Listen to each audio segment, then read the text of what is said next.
So what I want to do is give a really practical tip of something we look at in the book and explore, and is going to try and make our measurement a little bit more effective.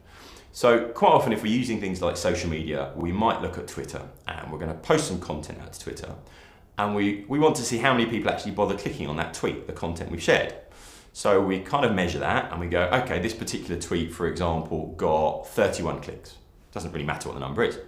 The problem with that is that we don't then know how that benchmarks against our competitors. So is getting 30 clicks great, or is it useless because our competitors are getting 1,000 clicks? So this benchmarking of measurement becomes really important because we're looking how effective our activity is, but not in isolation, trying to understand it against our competitors. So a really practical tip, which could be seen as a kind of cheat as well, but you are allowed to do it, is that if you go into Twitter, most people are using little URL shorteners. So things like bit.ly that take a very long link. So take www.mywebsite.com/mypage, and they turn it into a much shorter link, so you're not taking up most of your tweet with that really long URL. Now, what you can do, which is a little known fact, if you go through to one of your competitors' tweets and you copy their bit.ly link, so you take that little bit that's bit.ly and then it's got some characters after it, you take that, you put it into your browser, but instead of just then hitting enter and being taken through to that website, you put a little plus symbol on the end of it.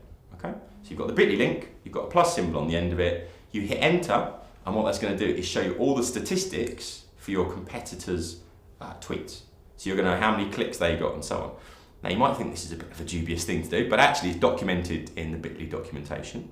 It works for bit.ly, it works for the Google URL shortener, which is Google, Goo.gl, but it will allow you to benchmark yourself. And one of the things we're talking about throughout the book is not just measuring for the sake of it, but looking at what does it actually mean in the context of the environment you're working in. So yes, you got this number of clicks, but how does that compare to your competitors? So as well as talking the strategy of digital branding, there's lots of practical tips in there like that that should hopefully allow you to get a bit more from your measurement.